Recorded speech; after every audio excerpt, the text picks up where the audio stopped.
सुबह की पहली किरणों ने गांव की गलियों को भले ही रोशन कर दिया हो, लेकिन महुआ के जीवन में अंधेरा और घना हो चुका है। पिछली रात की घटनाएं वह भूलना चाहती है, पर हर शब्द तीर बनकर उसके सीने में चुभ रहा है।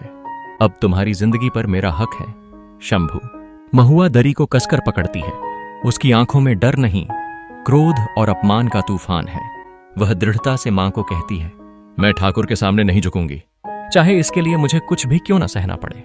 मां उसकी जिद पहचानती है, पर मां को इस दुनिया की क्रूरता ज्यादा समझ है।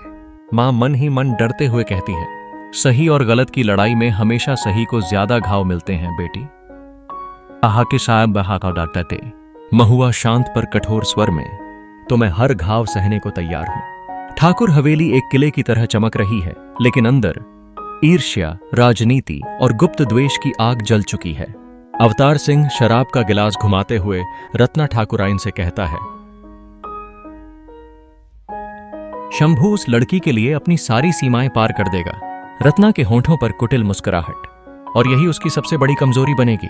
वह आगे झुककर फुसफुसाती है, उसे जुनून में रखो। जुनून आदमी को निर्णय लेने नहीं देता, बल्कि गलतियां करवाता है। अवतार की आंखें चमक उठती हैं। योजना बन चुकी है। महुआ का पिता, जिसे समाज पहले ही दबा चुका है, अब खुद को दोषी मान रहा है। ये जाओशी बात समझ सके है। अगर ठाकुरों ने कुछ कर दिया तो, समाज ने उंगली उठा दी तो। उसके शब्दों में लाचारी टपक रही है। महुआ उसकी ओर देखती है। बाबा, क्या मैं आपकी इज्जत के खिलाफ हूं? बाप की आंखें भर आती हैं। नहीं बेटी, मैं डर गया हूं बस। महुआ पहली बार महसूस करती है, उसका संघर्ष अकेला नहीं, उसके परिवार का भी है। कुएं के पास औरतें पानी भरते हुए चर्चा करती हैं। यही है वो लड़की। अब ठाकुर की नजर चढ़ गई है, बेचारी को चैन नहीं। यहां हमदर्दी भी तंज बनकर चुभती है। महुआ की चाल भारी हो जाती है, पर कदम कमजोर नहीं पड़ते। हवेली के अखाड़े में शंभू तलवार चला रहा है। उसकी हर वार में गुस्सा प्लस जुनून प्लस बेचैनी है। वह खुद से लड़ रहा है। महुआ के शब्द उसके कानों में गूंज रहे हैं। मेरी जिंदगी कोई जमीन नहीं। यह वाक्य उसे भीतर तक चीर गया है। वह तलवार दीवार पर दे मारता है। बोल उठता है, मैं जो चाहता हूं उसे पाकर ही मानता हूं। पर इस बार उसकी आवाज में दहाड़ कम और दरार ज्यादा है। महुआ चुपचाप मंदिर में बैठी है।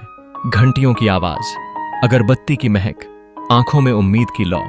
वह भगवान से नहीं, खुद से वादा करती है, अगर मेरी जिंदगी का फैसला किसी और ने किया तो मैं महुआ कहलाने लायक भी नहीं। उसका हाथ कांपता है, पर उसकी आत्मा दृढ़ है। केशव दूर से सब देख रहा है। महुआ के लिए उसका दिल बेचैन है। वह खुद से सोचता है, काश यह गांव समझ पाता कि लड़की की हिम्मत उसकी इज्जत होती है। उनकी दोस्ती की डोर और मजबूत होती दिख रही है, पर यही डोर आगे चलकर एक बड़ा मोड़ लाएगी। अब कहानी एक ऐसे मोड़ पर है जहां महुआ का विद्रोह खुलकर सामने आ चुका है। शंभू का जुनून उसे अंधा कर रहा है। हवेली की राजनीति तेज हो चुकी है। केशव तीसरी ताकत बनकर उभर रहा है।